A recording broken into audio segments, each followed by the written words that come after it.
sa utol mo. Ewan ko lang. Pero ang iniisip ko ngayon, kung ilang bala naman ang sasaluhin ng katawan mo. Aba!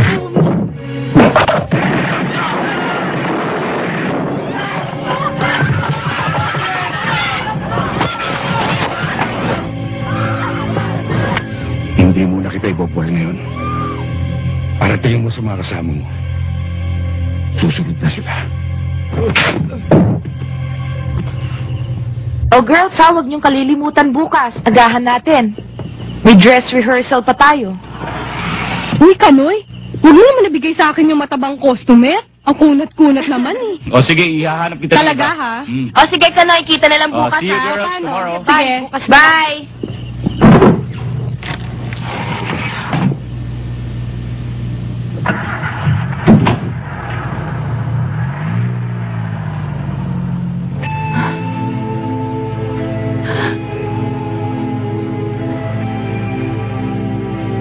Carmen, Cardo, gising ka pa? hinihintay nga kita eh. Bakit? May problema ba? Wala naman. Si Menchi. Tulog na tulog. Kabababa ako nga lang eh. Ipagtitimpla muna kita ng kape.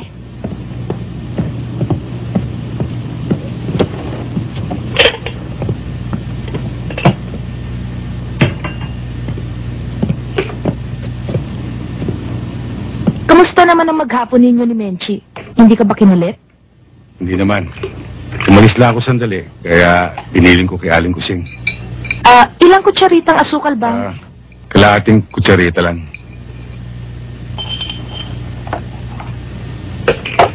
Carmen, may tatanong sana ako sa'yo. Ano yun?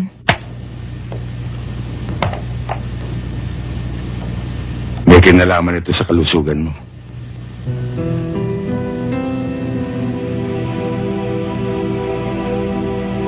Nakita ko yung gamot na iniinom mo. Tramadol. At naitanong ko rin kung para saan yun.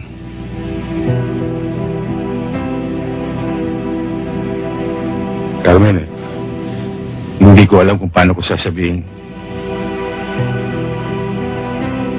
Kung paano ko sasabihin ang kirot na nararamdaman mo.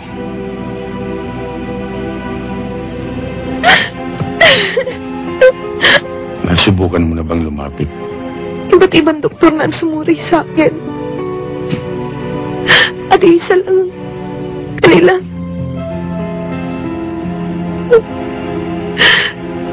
Itaning na ang buhay ko, Cardo. Hindi na ako aabot ng 1 taon. May magagawa ba ako, Carmen? Para mapagaang ang paghihirap na dinaranas mo.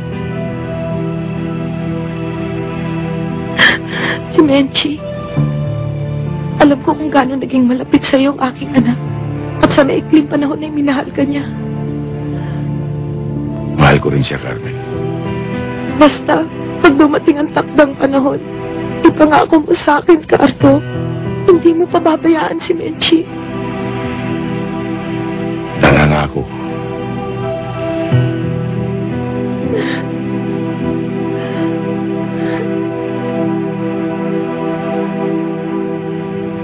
Susunod-sunod ha? Hindi ko na gusto ang mga nangyayari. Mabangong-mabango na ang Deleo na yan. Magmula nang mahuli niya, nag-amok. Nadali pa niya. Sinonong noo. Anong gusto ninyo? Hihintayin pa ba ninyo na may lathala tayo at malansag sa lahat ng dyaryo dahil naman sa Deleo na yan? Ginagawa kong trabaho ko, boss. Masyado lang siya matinik. Pero sa susunod na pagkikita namin, sisiguruhin ko sa'yo, titimbuang na siya. Saan ba kaya tumutuloy ang taong niyo ngayon? Di ba kayo na rin namin sabi na humiwalay na siya sa pamilya ng kapatid niya? Saka wala na din daw doon sa dating bahay nila ang asawa ng kapatid niya. Lumipat na raw. Major, baka naman pinatira lang ng CEO ninyo. Sa mga safe houses niyo ang Deleo na yan. Wala rin doon. Pinatanong ko na. Sa ba yan? Colonel Bernardo yan. Kung hindi sa kanya, hindi tayo malalagay sa ganitong alanganin. Ang dapat sa kanya, patayin na rin. Malaking sabit natin pag nakanti si Colonel. malakas ang koneksyon nun. Kahit anong koneksyon niya, hindi ako nasisindak. Kahit isa man lang sa inyo, walang tiyaga. Paano niyo malalaman kung nasaan si De Leon? Boss, kami lang santo sa lalakad dyan. Bakit? Alam niyo ba kung nasaan siya? Baka sakaling maswertihan namin. Ang ayos ng dating ng nanay ko, ah. Ayos ba? Ayos po, Nay. Menchi, tignan mo nga ang kilay ko. Pantay ba? Pantay na pantay, Nay. O yung homework mo, ginawa mo na ba? Tapos na po, O Nay. sige, yung gatas mo, wag mong kakalimutang inumin bago ka matulog. Opo, Nay. Teka lang, paano to? Wala pa si Cardo. Darating na yun, Nay. Sige, pag hindi siya dumating sa loob ng 15 minutos, puntahan na natin si Aling Rusing para bantayan ka. Si Mang Cardo yun.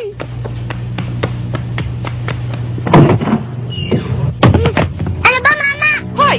Anong ibig sabihin nito? Ba't kayo pumasok dito? Tawan niyo nga ako. Tumahimik ka, si Carlo De Leon ang hinahanap namin. Sinong Cardo De Leon ang sinasabi mo? Bats? Sige. Teka, ba't ka umakit? Huwag kang makialam. At huwag mong pilutin ang ulo namin. Nakatable mo na yun. Marami na akong naitable. Pulis yung sinasabi ko. Marami na rin akong pulis na naitable. Carmen, kapag hindi ka nagsabi ng totoo, may mangyayari sa inyong dalawa.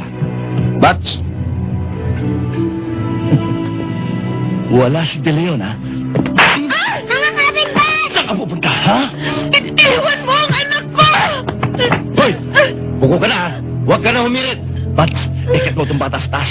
Mga kapit... Ang anak ko! Walang mangyayari sa anak mo kung magsasabi ka ng totoo. Dito umuwi si De Leon, di ba? Natalo siya paminsan-minsan pero hindi madalas. Darating ba siya ngayong gabi? Hindi ko alam. Ewan ko. Baka dumiretso siya sa club. Kung gusto mo, doon na lang tayo maghintay. Hindi. Dito natin siya hintayin. At huwag ka mag-iingay. May mangyayari sa anak mo. Sige, timpla mo kami kape. Huwag kang kakasat-kasat dyan, ha? Babatuhan kita. Maiksi ang pasensya sa batang tulad mo, ha? Huwag mo ako susubukan. Talagang dadagukan kita. Ots, kape muna tayo. Nandiyan na!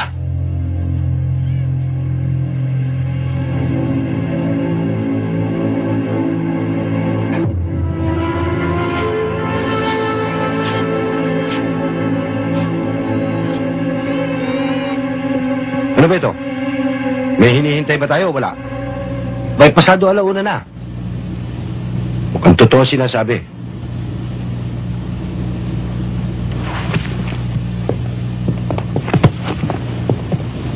Totoo man o hindi, maghihintay tayo. Paano kung hindi dumating si De Leon? Paano yung dalawa? May nakapulo ba sa atin nung pumasok tayo dito? Wala. Wala. Kung nabahala sa dalawa.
Kung hindi, matidisgrasya ako. Alili, ako kailangan ninyo. Huwag niyo silang idamay. Kasama ako. Pumasok ka! Pagawalan niyo sila. Papasok ako. Cardo, pumasok ka. Ikaw ang kailangan